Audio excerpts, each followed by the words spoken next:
Hello everyone. So next part of uveitis is sympathetic ophthalmitis. So what is sympathetic ophthalmitis? So by definition, it is bilateral T-cell mediated autoimmune uveitis after penetrating injury to one eye. So it is most important. It always occurs after a penetrating injury. So the injured eye is known as the exciting eye, and the fellow eye which develops uveitis is called the sympathizing eye. It results from basically penetrating injury that is associated with any uveal tissue incarceration. So the figure shows the example of a open globe injury or a penetrating injury, and it is associated with uveal tissue incarceration. And this eye will be considered as the exciting eye, and the fellow eye, which will develop uveitis, will be the sympathizing eye. It is very rare nowadays, and it occurs only in 0.2 to 0.4% of cases. So, what are the predisposing factors associated? So, predisposing factors will be wound involving the ciliary body and leading to its incarceration in the scar. If there is any incarceration of the iris or the lens capsule, if there is actual suppuration in the exciting eye, or following elective surgery for cataract or glaucoma, which is associated with iris tissue incarceration. What are the other causes which can cause sympathetic ophthalmitis is after proton beam irradiation, Nd:YAG cyclophotocoagulation, or cyclocryotherapy. So what is the onset of the disease? It usually begins 4 to 8 weeks after the injury to the first eye. So it can occur as early as 9 days after the accident, and it can be delayed for many months or even years. So from 9 days to many years, with 80% of the cases occurring within 3 months of injury. So, what is the etiopathogenesis? How does it occur? So, it is an autoimmune condition and it is T cell mediated. So, when there is any injury to the inciting or the exciting eye, there is release of a uveal pigment, and that uveal pigment will act as an allergen for the other eye, and it will elicit an immune response.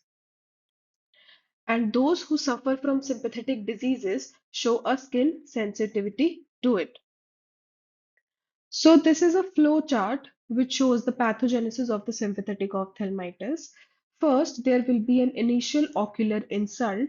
After that, there will be release of uveal antigens, and that uveal antigens will lead to immune sensitization. This immune sensitization will lead to activation and proliferation of various T cells, and which will cause inflammation in the sympathizing eye. So in this diagram, we can see this is the exciting eye and this is the sympathizing or the uninjured eye, which develops a bilateral granulomatous panuveitis. It is a T cell mediated autoimmune response. And this theory, in which there is a release of uveal pigment, is known as the uveal pigment or the allergen theory of sympathetic ophthalmitis. So next, what is the pathology of the condition? It is a granulomatous panuveitis. The microscopic features will be same in both the exciting as well as the sympathetic eye.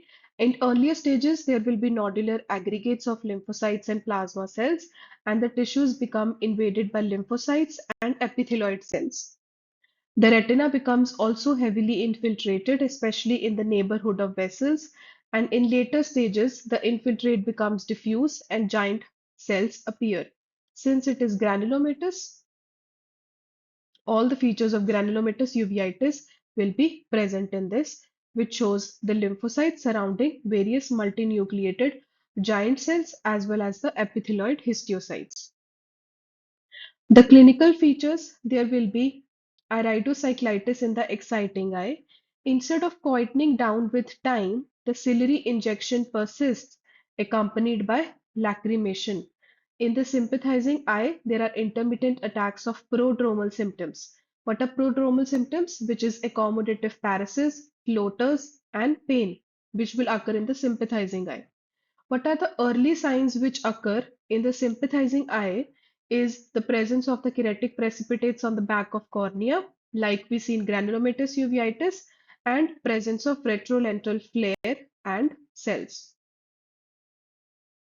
On examination, we will see what? We will see lacrimation, we will see ciliary injection, tenderness of the eyeball, keratic precipitates on the back of cornea, various vitreous opacities, and there will be edema of the optic disc, which occurs occasionally.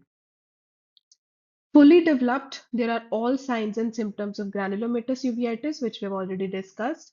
There will be vitritis, and multiple yellowish white lesions will be seen in the peripheral fundus, which are known as Dehlen-Fuchs nodules, and edema of the disc can also be seen, known as papillitis. So this figure A shows various yellowish white infiltrating lesions, which are known as choroidal infiltrates. Since we can see the retinal blood vessels going over the lesion, that means these lesions are not retinal but choroidal. These are choroidal infiltrates in the exciting eye. And these are various Dehlen-Fuchs nodules, these small hypopigmented lesions which are seen in the periphery of the fundus are the Dehlen-Fuchs nodules which are seen in sympathetic ophthalmitis. So how will we treat this condition? First, the exciting or the traumatic eye. Earlier, we used to treat the exciting eye by enucleating it so that there will be no uveal pigment, and if there is no uveal pigment, it won't excite the fellow eye, and there will be no sympathetic ophthalmitis. But we avoid enucleation nowadays because of the presence or advancements of immunosuppressants. The attempts are always made to salvage the eye. So, exciting eye treatment is always prophylactic, long term, which includes systemic and topical steroids.